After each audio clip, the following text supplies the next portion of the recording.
Alright, so this time ay pamimigay na namin itong mga school supplies. At ang maunang magpila ay yung mga daycare students natin.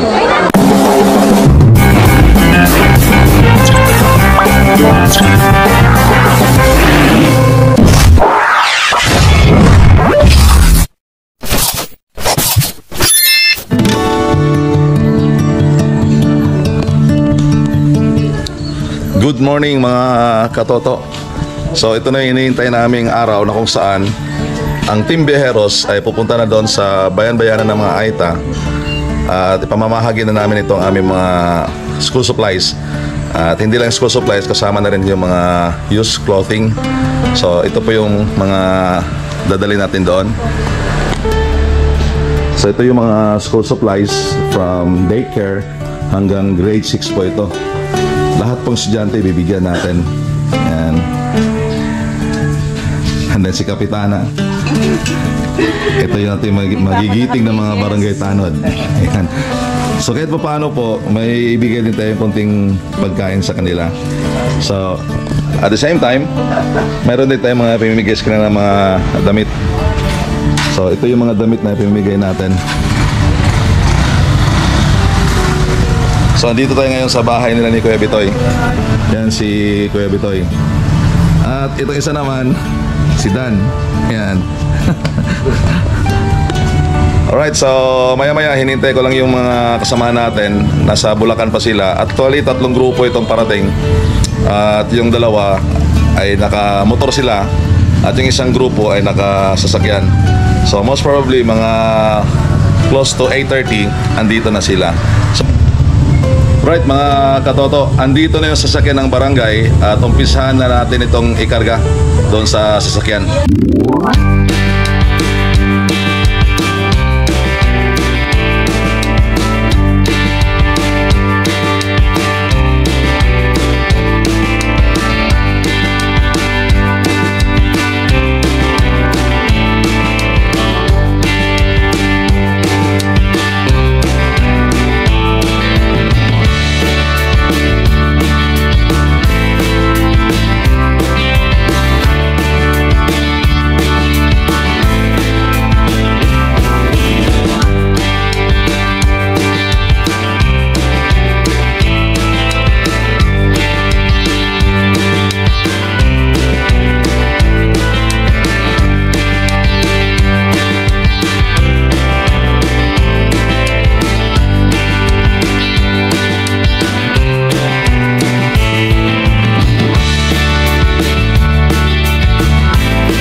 Sa mga katoto, kabarangay natin. Hello. Hello, si Sunny. Yan. Kaway, Sunny. Kaway. Ito yung tagapagluto ng barangay. Tanong natin.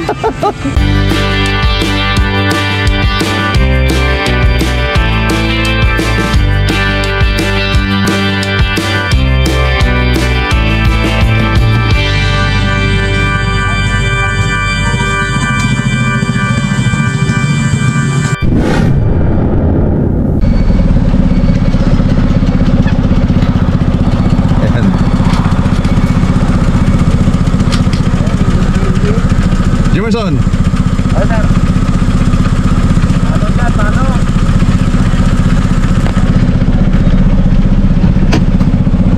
Right, so ito na yung mga hinintay natin. Good morning. Ano? Gusto mo biyahe? Jopay, Yuki at saka si Jemerson. So gagawin natin yung pangalawang grupo, susunod na sila. Muna na tayo. So sundan nyo ako. Okay? So tara.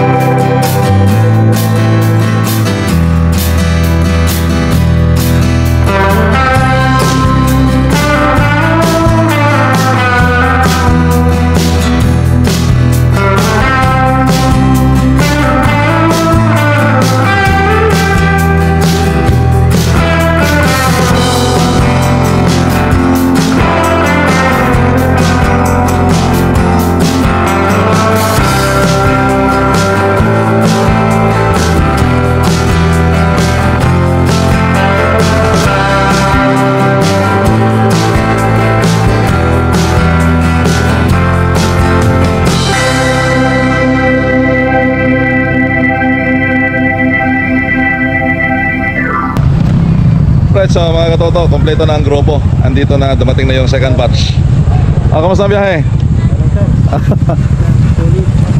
Rico! Sir! Pambihira! At sabi mo, 3 oras pa na tatakbuhin ito. Ay, traffic sir, traffic.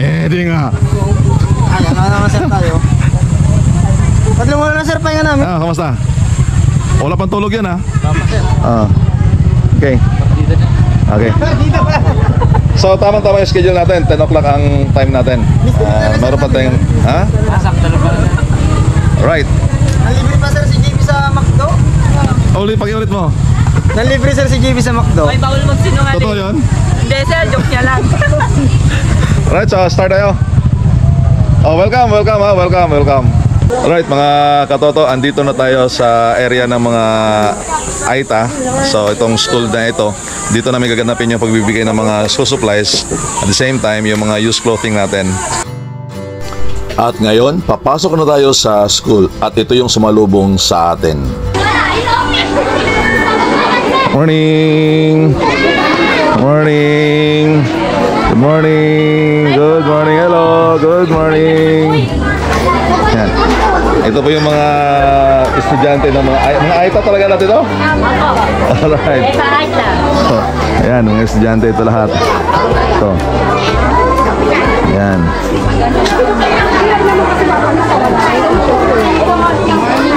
Morning. So ito yung pang kinder. Ayan, pang kinder. And then ito yung sa from grade 1 to grade 6. Alright. So ito yung mga kasama natin, mga AITA.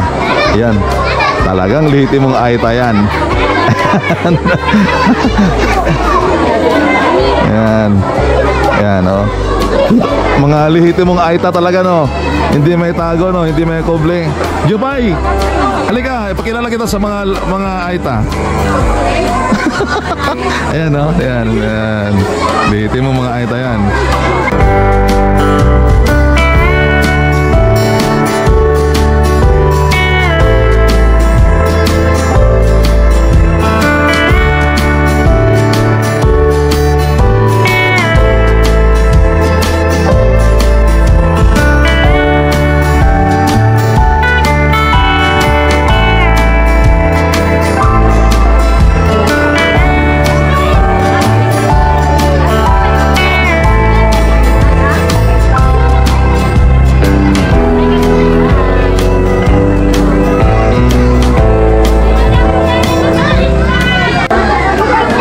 Anong grade kayo? Anong grade? Grade 1, grade 1. Ikaw, anong grade kayo? Oh, kambal kayong dalawa? Magkamukha kayo? Magkakapatid kayo?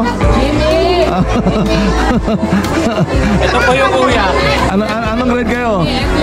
Ay, nakakatandaan yung kapatid. Kuya. Anong grade kayo? Grade 2. Ikaw?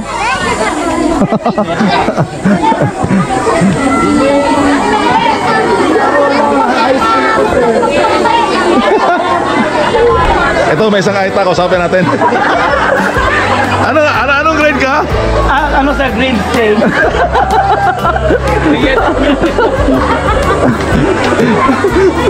Oh, nakakatawa, no? Nakakatawa. Oh, say hi. Hi. Hi. Alright, so mga katoto, mag-start na ang program sa pamamagitan ng panalangin.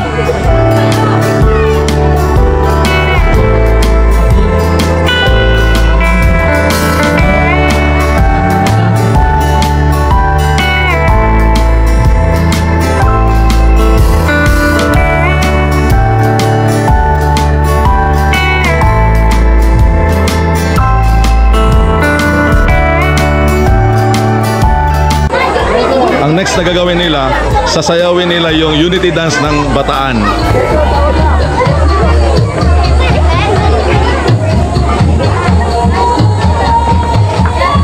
Ito daw yung unity dance dito sa Bataan.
this time ay pamimigay na namin itong mga school supplies. At ang maunang magpila ay yung mga daycare students natin.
Walang anuman at maraming salamat din po sa pagtanggap nyo po sa aming mga Team Viajeros sa inyong lugar. At kami po ay masaya, kami po ay natutuwa sa araw na ito na kahit papaano kami po ay nakapagbigay ng tulong. Malit na bagay man, pero sana po ay ito ay malaking bagay sa inyo. Right, so mga katoto, dito ko natatapusin ang aking vlog at kausapin ko lang yung isa sa mga tumutulong sa atin. Ang dinadalang grupo niya ay Jaguar Team. Yan si Rino. Sir, anong balita? Kamusta ba? Ano masasabi mo? Sir, maganda. Tsaka madaming natulungan. Tsaka yun. Yung importante naman talaga doon yung ngiti nung bata. Yung natanggap niya. Wala kasing katumbas yun kahit anong halagang ibigay mo. Yan, gusto ko yung term na yan ngiti ng bata. Gamit na ibigay mo pera o whatsoever. Yung ngiti kasi, yung layo ng biyahe, yung pagod, yung puyat. Ang gabi pa kami. Bawing-bawi niya, nakita namin yung mga bata. Sumasayaw, kumakanta. Kumbaga parang yun yung pinakabayad sa amin. O parang yung parang masasabi mo na nagpagaan lalo sa amin. Nung kami po ay nandito na, nung dumating na kami. Salamat sa lahat ng tumulong, mga tropang abroad, sa inyong lahat. So, salamat. And then sa buong STI employee, then lalo na sa mga sumama kasi apaka-importante talaga na meron tayo tinatawag na unity kapag may ganitong gawain. Hindi dahil iba-iba grupo mo, iba-iba yung kasama mo, dapat talaga kapag ganitong gawain, lahat tayo nagkakaisa kasi isa lang naman yung ating layunin. Right. So maraming salamat rin. Thank you. At also kasapin natin itong mga kasama natin sa church. Biro mo, bumisita pa talaga sila rito. Sinamahan tayo sa ating charity ride ngayon. So si Manager Tina. Ano masasabi mo, Manager? Napaka-amazing po nung place at saka po yung mga tao. Masarap po silang kasama. Okay. Actually mga katoto, this is the original Viajeros. Si Yuki, si Juvie, si Jopay. At yung isang kasama namin nasa Canada na, si Jason. Sabi niya, mag-abroad daw siya para mag-ipon ng marami para ibigay sa Viajeros. So tama yung ginawa mo, ha? Monthly 10K. 10K monthly. So actually talagang kaming lima ang original Viajeros hanggang nadagdag na. Kasi una na talaga, ang pakay lang namin is mamasyal lang every Saturday. Magmumotor kami, gagala. But nabuo ito right after ng tumulong kami sa Cavite City, yung mayroong sunog. At nagkaroon kami ng pagkakataon na tumulong, magbigay ng konting tulong sa mga kasama natin na nasunog. I mean, hindi, nasunugan. Kaya doon nag-come up yung concept na bakit hindi natin buuin ito as charity ride. So ito na po, nagawa na po natin ang unang charity ride ng Team Viajeros at successful so far. At salamat ng marami sa Works, the Warriors of Righteous Riders, charity service, sa Jaguar Team sa pangunguna ni Rino Obay, sa mga kasama natin, kaibigan, nasa abroad, na laking tulong din sa ating charity ngayon. At maging ang ating kasamahan sa church, ang Bible Christian Baptist Church, our friends and relatives, at sa lahat ng sanggunian at sa lahat ng mga tumulong dito sa ating event. Kami po ay nagpasalamat mula sa Team Viajeros. Kami po ay nagpasalamat from the bottom of our heart. Thank you so much sa lahat ng support na binigay niyo po para mabuo ito. Ay tigil sa lahat sa aking asawa, si Kapitana Susan Vargas Pungkasan.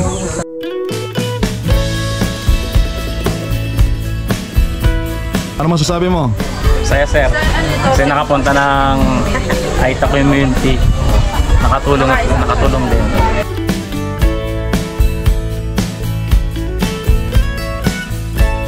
Si JB, ano sabi mo? Ayos sir, masaya. Kahit Pagod. galing pang gabi. Sulit. Ano sabi mo? Super saya sir and nakakagaan sa heart. Nakatulong sa kapwa. Ano sabi mo? Nasa tabi ko yung bag niya, pakit mo yung bag siya. Talagang yun ang inspiration sa ginawa, Alip. Yan. Masarap makabigay kahit papaano, no? Makapag-abot ng malit na konting tulong. Ano masasabi nyo sa lakad natin? Ay, nakaka-enjoy sir. Enjoy? Ano sabi? Enjoy sir, enjoy na enjoy. Right. Ano masasabi? Ayos daw. Sir, for the first time na ni Paul. Maraming sa siya kami kayo na. Oh, sige. Ano masasabi mo? Oh. Masarap pala sa pakiramdam na makatulong sa ibang tao sir, na yung kahit maliit na bagay lang is nakakatulong ka sa kanila. Okay. Alright, so mga katoto, magpaalam na ako dito. Out of this time, ito lang yung vlog natin ngayon. At marami pa kaming gagawin dito sa Bataan.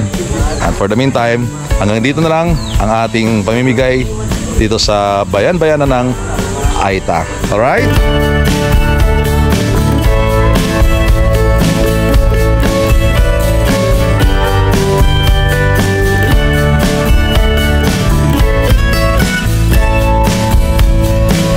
Hanggang dito na lang. This is JB Motos saying to all of you, life is too short. Therefore, enjoy life. Ride ko to. Ride mo to. Enjoy every day. God bless.